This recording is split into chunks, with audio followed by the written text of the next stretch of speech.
আজকে 28 ডিসেম্বর। গতকাল গেছিলাম দাগারা বিচ, তো বলেছিলাম আজকে আরেকটা জায়গায় যাব। আজকে যাচ্ছি বগুড়ান জলপাই সি বিচ। কলকাতা থেকে খুব কাছেই একটা অফবিট ডেস্টিনেশন। আমরা যাচ্ছি বেলদা থেকে, আর কলকাতা থেকে আসতে গেলে ওই সেম রুটে, যেটা কোলাঘাট থেকে লেফট সাইডে টার্ন নিয়ে দীঘা রুটে আসতে হয় কাঁথি দিয়ে, সেম রুটে। আর আমরাও যাচ্ছি এগরা হয়ে এসেছি, এগরা হয়ে কাঁথি হয়ে বেরোবো। আসার সময় কিন্তু আমরা আসার সময় আমরা এই রুটটা দিয়ে আসবো না, কারণ এই রুটটা সারানো হচ্ছে, তো যে কারণে অসুবিধা হবে, মানে রাস্তাটা খুব খারাপ। আমরা যে কারণে ঠিক করেছি বগুড়ান জলপাই থেকে আমরা মন্দারমণির দিকে যাব। ওটা ঠিক ছিল, বগুড়ান জলপাই খুব নিরিবিলি, সারাদিন ভালো লাগবে না। মন্দারমণি হয়ে দীঘা হয়ে আমরা উড়িষ্যা হয়ে ওখান থেকে NH-16 ধরে নেবো। এখন বেরোই, মোটর ব্লগিং এর কথা হচ্ছে।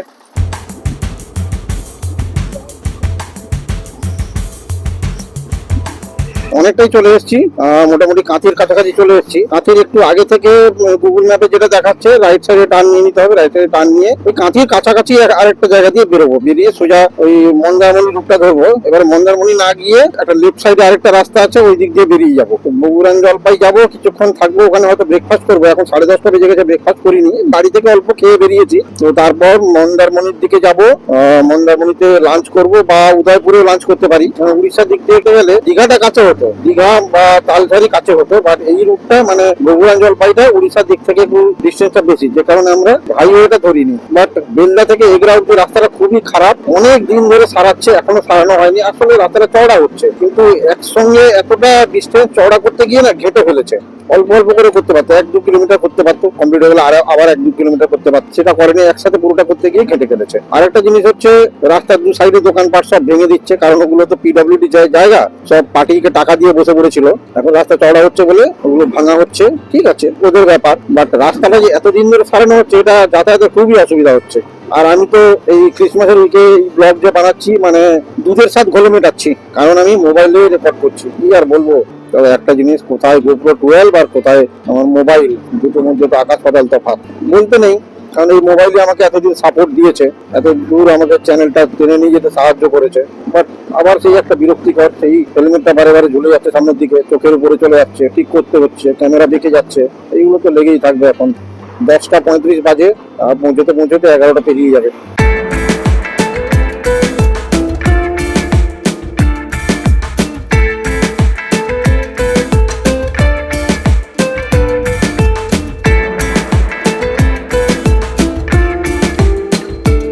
এখনো 22 কিলোমিটার দেখাচ্ছে। আর কাঁথির আগে একটা জায়গায় রাইট সাইডে টার্ন নেবো, ওটা প্রায় দেখাচ্ছে 11 কিলোমিটার। ওদের একটু টাইম লাগবে আমাদের পৌঁছতে। আসলে ঠান্ডার সময় তো সকালবেলা ঘুম থেকে উঠতে ইচ্ছে করে না, ওখানে দেরি হয়েছে। তারপর আমি চান টান করে বেরোই, নাহলে সারাদিন তো হবেই না ওগুলো। তবে কালকে দাগারা বিচে সি বিচটা খুব নিরিবিলি ছিল, দারুণ লেগেছে আমাকে। ওই রকম এক সময় দীঘা ছিল, আমি যখন ছোটবেলায় বাবা মার সঙ্গে যেতাম দীঘা, খুব ছোটবেলায়, অনেক ছোটবেলায়, তখন মানে আমি কত 5-6 বছর বয়সের কথা বলছি, মনে আছে আমার সেগুলো এখনো। এই জল কত নীল, কত ক্লিন ছিল, বিচের ধারে কত রকমের ঝিনুক এসে জমা হতো। এখন তো সেগুলো আর দীঘা বিচে হয় না। আর কালকে দাগারা বিচে ওটা দেখিনি, বাট দেখেছিলাম গত বছর বাগদা বিচে, বাট এত কোয়ালিটির দেখিনি, যেটা একসময় দীঘায় দেখেছিলাম।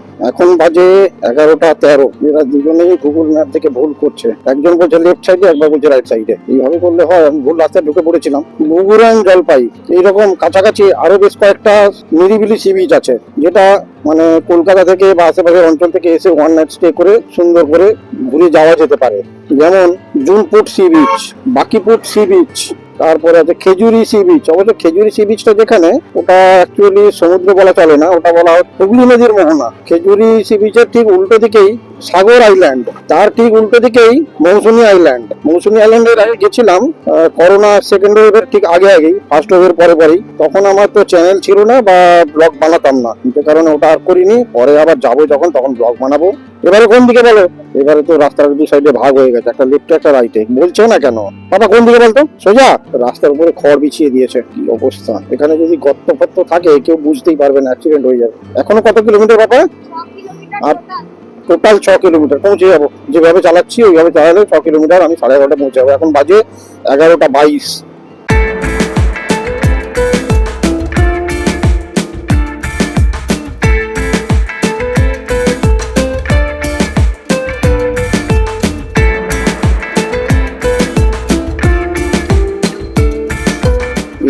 জায়গাটা এখান থেকে জুনপুর 6 কিলোমিটার। না, জুনপুর আজকে যাবো না, জুনপুর গেলেও হতো, কিন্তু ওই গ্রামের ভেতর তো অনেকটা ঘুরে ঘুরে এদিক ওদিক যেতে হবে, তার থেকে দরকার নেই। আর ওখানে কিছুক্ষণ কাটিয়ে আমরা চলে যাবো মন্দারমণির সাইডে, ওখানে বিচের ধারে নামবো। এখানে খড় বিছিয়ে জল দিয়ে রাস্তাটা ভিজিয়েছে, মানে এই রাস্তাটা নতুন হয়েছে, কিন্তু একটু মোটা করতে পারতো, চওড়া করতে পারতো, বা সি বিচের কাছে কাছে আসার জন্য একটা ভালো রাস্তা করতে পারতো। এখানে যা অবস্থা দেখলাম, ফোর হুইলার ঢুকিয়েছে, কত কষ্ট করে একটু ঢুকিয়েছে জানি না। এইখানেই রাখি বাইকটা। চলে এসেছি আমরা বগুড়ান জলপাই।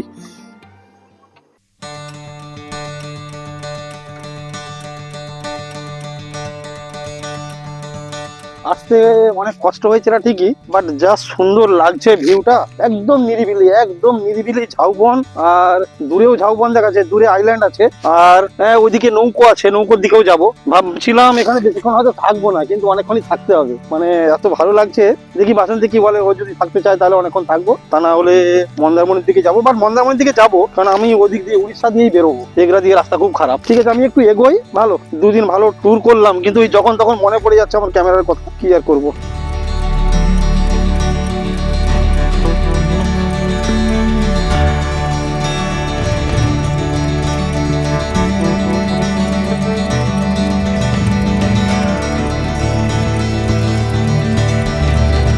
বেশ কিছু শট নিলাম, এবারে যাই লাঞ্চ কোথায় করবো। এখানে লেখা আছে অর্ডার দিলে বানিয়ে দেবে, বাট অলরেডি 12টা বাজতে গেল, এখানে তো আর বেশিক্ষণ থাকবো না, কারণ এখন ব্রেকফাস্ট করলে এখন আবার লাঞ্চের জন্য টাইম দিতে হবে। মন্দারমণি বা দীঘার সাইডে গিয়েই লাঞ্চটা করবো, বা উদয়পুরে লাঞ্চ করতে পারি, দেখা যাক।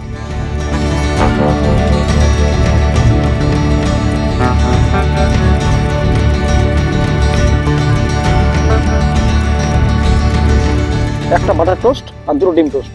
বাটার নেই, এই ডিম টোস্ট হবে। ডিম টোস্ট হবে, ডিম টোস্ট হবে। তিনটেই ডিম টোস্ট, দুটোই লঙ্কা হবে, একটা লঙ্কা হবে না। কি হয়েছে, সমস্যা কি হয়েছে? তিনটে মানে গোটা খেতে পারবে কিনা? আমি আছি, অরিন আছে, দুজনে খেয়ে নেবো, তোমায় খেতে হবে না। কি করছিস এখানে? ডাব খাবে বলছিল। ডাব খাবে? বহুত দাম। কত? 50 টাকায় ছোটটা, আর বড়টা 70 টাকা। ওই বড়টা 70 টাকা, এইটা 50 টাকা, আর এইটা 100 টাকা। বলে বেড়াতে এসছো, এত ভাবলে হবে না, একটা বড় ডাব খেয়ে নাও, শরীরটা ভালো লাগবে। অনেকক্ষণ টু হুইলারে চেপে আছো। বিনা লঙ্কা। ধরো বিনা লঙ্কা প্রথম গেলে যে চলো বিনা। দে, আমাকে দে। কেমন রে বাবা? অনেক জায়গায় ভালো যায়। দেখো, খাবে না করে ঠিক খাচ্ছ। না না, সবাই দেবেন। ভালো লাগছে।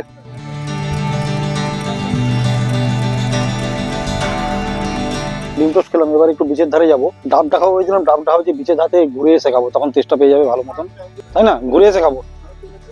এখানে আমাদের এখানে প্রচুর আসছে, মানে শুটকি মাছের গন্ধ আসছে। অমিত এলে খুব ভালো হতো, শুটকি মাছ খুব ভালোবাসে। আমরা অনেকটাই চলে এসেছি বিচের ধারে হাঁটতে হাঁটতে, আর ভাটা পড়ে আছে অনেক দূরে জল, আর সামনে যে মনে হচ্ছিল দূর থেকে যে সামনে জল আছে, বাট ওটা ভাটা পড়ে গেছে, ওই অব্দি জল থাকে। ওখানে সূর্যের আলো বেশ সুন্দর রিফ্লেকশন পড়েছে। ওটা কি রে বাবা, ওটা কি শুটিং করছে নাকি? ছবি তুলছে। জানি।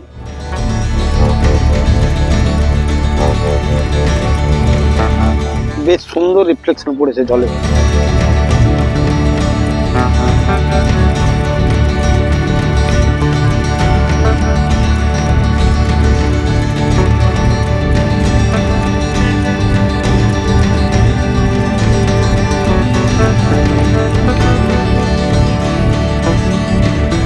বিচের ধারে গরম আছে, বাট কালকে দাগারা বিচে যেরকম গরম ছিল এতটা গরমও নেই, বাট দাগারা বিচে একটু ঠান্ডা বাতাস ছিল, এখানে সেটা নেই। দূরের দিকে একটু গেলে ভালো হতো, নৌকো আছে, দেখি যাওয়া যায় কিনা। সমুদ্রের জল অনেক দূরে।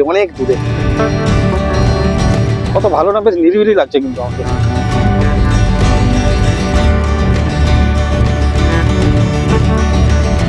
কিরে, শামুক খুঁজে পেয়েছি? শামুক বা ঝিনুক?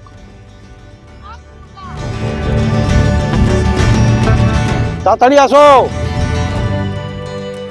হ্যাঁ, পিটি উষা।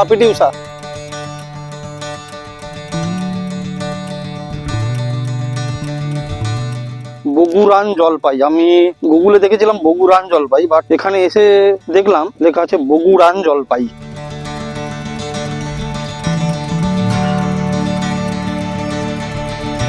এই যে ভাটা পড়েছে এখানে, তো এই ভাটার উপর দিয়ে হাঁটছি, এখানে অনেক শ্যাওলাও জমেছে, সমুদ্রের শ্যাওলা হয়তো এগুলোকে বলে। হ্যাঁ, সমুদ্রে যখন হয়েছে সমুদ্রের শ্যাওলা, সামুদ্রিক শ্যাওলা।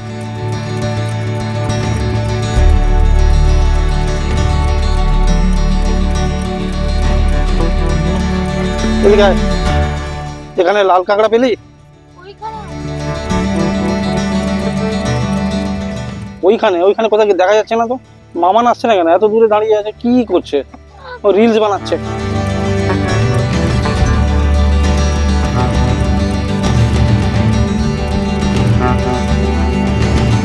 ওই দূরে লাল কাঁকড়া দেখতে পেয়েছি। পাপা চ চ চ চ, প্রচুর লাল কাঁকড়া, পুরো লাল হয়ে গেছে বীজ। দূরে দেখা যাচ্ছে লাল কাঁকড়া, বীজটা পুরো লাল হয়ে গেছে, এত লাল কাঁকড়া। দাগারা বিচে এত লাল কাঁকড়া দেখতে পাইনি, বা পেলেও মানে এটা একটা অদ্ভুত লাগছে, এত দূর থেকে দেখতে পাওয়া যাচ্ছে লাল কাঁকড়া চড়ে বেড়াচ্ছে গোটা বিচে। পাপা একা যাস না, একা যাস না, লাল কাঁকড়া তোকে ধরে নেবে। কেন বলতো? কারণ তুইও আজকে লাল পরে এসছিস। কটা রিলস হয়েছে? আরে বলো না, মাত্র এতক্ষণে সারি সারি লাল কাঁকড়া দৌড়ে বেড়াচ্ছে। এত লাল কাঁকড়া, এত লাল কাঁকড়া এর আগে শুধু আমি অন্যের ব্লগেই দেখেছি, আজ নিজের ব্লগে তুলছি। ফাটাফাটি ভাই, ফাটাফাটি, দারুণ। সব কেমন গর্তে ঢুকে যাচ্ছে।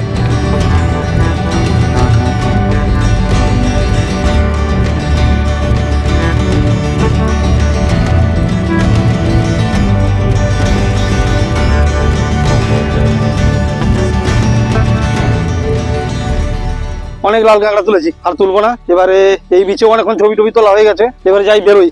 একটা বড় ডাব খাবো, 70 টাকার ডাব বলছে, 3 জনে জল খাবো, এত বেশি জল পাওয়া যায় নাকি, দেখা যাক। আর আরেকটা লাল কাঁকড়া সুন্দর, দেখি ছবিটা ওঠে কিনা।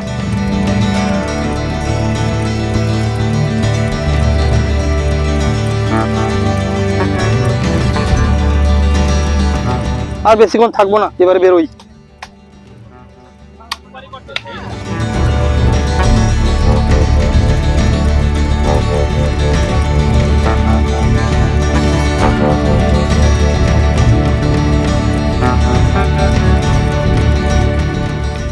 কেমন রে, মিষ্টি আছে? পয়সা উসুল? একটা ডাব 70 টাকা, জল ভালো, মিষ্টি আছে, অনেকটাই শ্বাস বেরিয়েছে।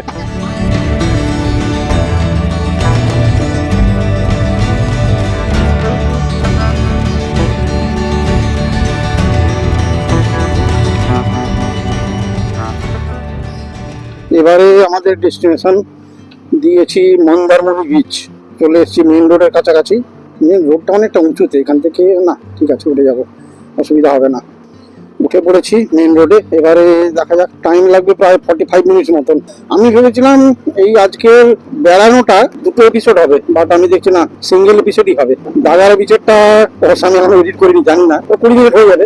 আর এই বগুড়ান জলপাই বিচ, এটাও 20 মিনিট হয়ে যাবে। মন্দারমণি এখান থেকে 16 কিলোমিটার। তো কেমন লাগলো লাল কাঁকড়ার বীচ একটু কমেন্টসে জানিও, তাহলে ভালো হয়। আর নতুন যারা দেখছো তারা একটু সাবস্ক্রাইব করে দিও, তাহলে আমি আরো ভালো ভালো নতুন নতুন ভিডিও নিয়ে আসার একটা উৎসাহ পাবো, তোমরাও দেখতে পাবে। সামনে একটা বার্গম্যান, কিন্তু কিভাবে ওটাকে মডিফাই করেছে, কালার টালার চেঞ্জ করে। এখান থেকে মাইল ফলো দেখা যাচ্ছে Mandarmani 10.8 kilometre, Tajpur 14.6 kilometre, Digha 33.7 kilometre. আর এটা হচ্ছে শৌলা ব্রিজ। ওয়াও, ব্রিজটা নতুন নতুন লাগছে।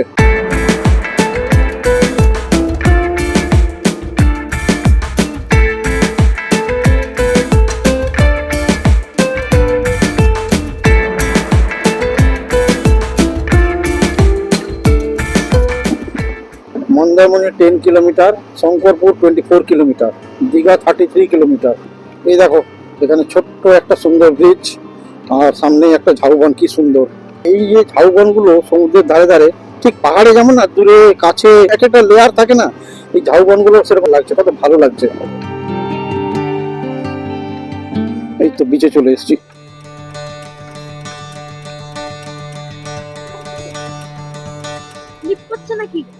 না, কালকের মতো স্লিপ করছে না, বিচটা অনেক বড়। ওদিকে একটা কি একটা মন্দির দেখা যাচ্ছে দূরে।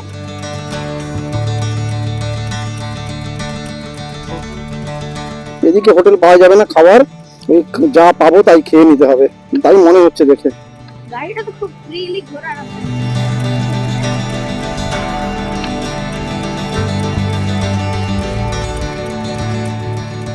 ওখানে কিছু খাওয়া দাওয়ার পাওয়া যাবে? অর্ডার অনুযায়ী করে দেওয়া হয়, ও অর্ডার দিলে করে দেবে, না হলে পাবে না।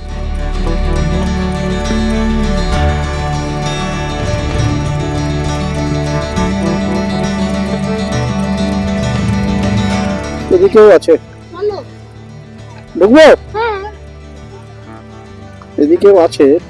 বিচের ধারে একটাই হোটেল পেয়েছি, ওখানে সবজি ভাত আছে আর বড় পমফ্রেট দেখালো, ওটা ভেজে দেবে। চিকেন বলেছিলাম, চিকেন হতে টাইম লাগবে, পমফ্রেটও রেডি নেই, ওটা ফ্রিজ থেকে বের করে দেখালো, বেশ বড় পমফ্রেটের সাইজ করে দেবে বলো। আর এমনি সবজি মিল মানে সবজি ভাতটা নেবে 80 টাকা করে, আর পমফ্রেটটা 200 টাকা করে, টোটাল 280 টাকা করে প্লেট। সানসেট হচ্ছে, বাড়ি যেতে আজকে অবশ্য অন্ধকার হয়ে যাবে।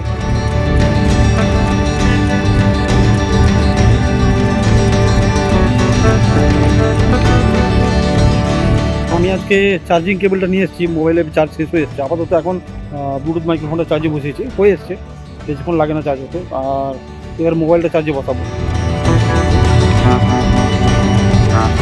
আমাদের খাবার দাবার রেডি, আপাতত এসে গেছে আমাদের পোস্ত, ডাল, ভাত, আলু ভাজা।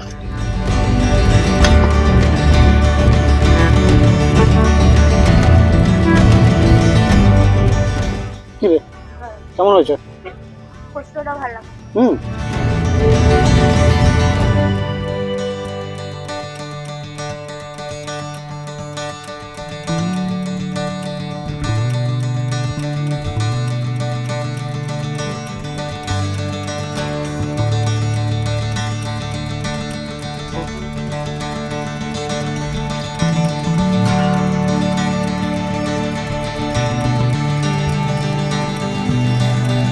কোথায় যাবে তুমি? সূর্যের দিকে যাবে নাকি? না চলো, যেদিকে হোক চলো, সামনে। সামনে হোক চলো, সূর্যের দিকে চলো, যেদিকে হোক চলো। সব বড় আর বেশিক্ষণ থাকবো না, বেরিয়ে যাবো এবারে। সানসেট হচ্ছে, দুর্দান্ত একটা ভিউ। আজকে ইচ্ছে হচ্ছিল যেন ওয়ান নাইট স্টে করি মন্দারমণিতে। জলের কাছে যাওয়া হবে না, জলটা অনেকটা দূরে। আমার একটা লম্বা লম্বা ফটো তুলবে? আমি বলেছিলাম মোবাইলের চার্জারের ওয়্যারটা নিয়ে আসতে, কেবলটা নিয়ে আসতে, নিয়ে আসোনি কেন? আমার টু হুইলার চার্জার আছে, চার্জ হয়ে যেত। আমার ক্যানন X5IS-টা নিয়ে এলে ভালো হতো, অনেক ছবি এখানে তোলা যেত। আসলে বলেছিল সমুদ্রের ধারে যেন ওই ক্যামেরাটা নিয়ে না আসি, তাই আর নিয়ে এলাম না। ওই দেখো দেখো দেখো দেখো, দৌড়ে দৌড়ে সন্ধ্যাবেলা বারণ করলাম, তা ওই দৌড়ে দৌড়ে জলের দিকে যাচ্ছে। কি হয়েছে? বলবো এই যে আসছে না, আমি একটু হাঁটবো। হ্যাঁ, হেঁটে চলে যাও। জুতো কে পাহারা দেবে? হ্যাঁ, জুতো আমি পাহারা দেবো, তুমি হেঁটে চলে যাও। মানে হেঁটে চলে যাও মানে ফিরবে না তো? তুমি যদি খুশি হও না ফিরলে, তাহলে আর ফিরবো না, ব্যাস। আহা, এরকম যদি হতো।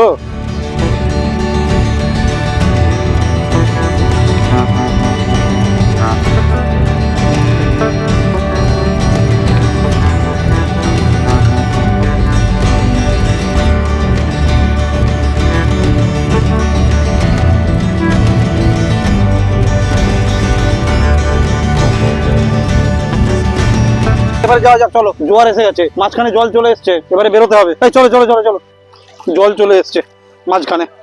আমরা ওদিকে গিয়ে ভিডিও তুলছিলাম, আর ততক্ষণে জোয়ার এসে পুরো জল চলে এসছে। কি অবস্থা, কিন্তু জলটা বেশ সুন্দর পরিষ্কার। হ্যাঁ, সবটা সবাই ওদিকে ছিল, কেউ বুঝতে পারেনি এদিকে জল চলে এসছে। আমরা যখন এখান দিয়ে যাচ্ছিলাম তখন দেখছিলাম হালকা হালকা জল আসছে, এত তাড়াতাড়ি যে ভরে যাবে বুঝতে পারিনি। যাই হোক, ওপারে গিয়ে টু হুইলারটা স্টার্ট করি, দিয়ে বেরোই, ততক্ষণ মোবাইলটা চার্জ করবো। এখন আর কথা বলছি না, সন্ধ্যাবেলা বাড়ি গিয়ে একবার কথা বলছি, অথবা একটু চার্জ করার পরে যদি দেখি চার্জ হয়েছে ঠিক মতো, মোটো ব্লগিং কথা বলবো, ঠিক আছে?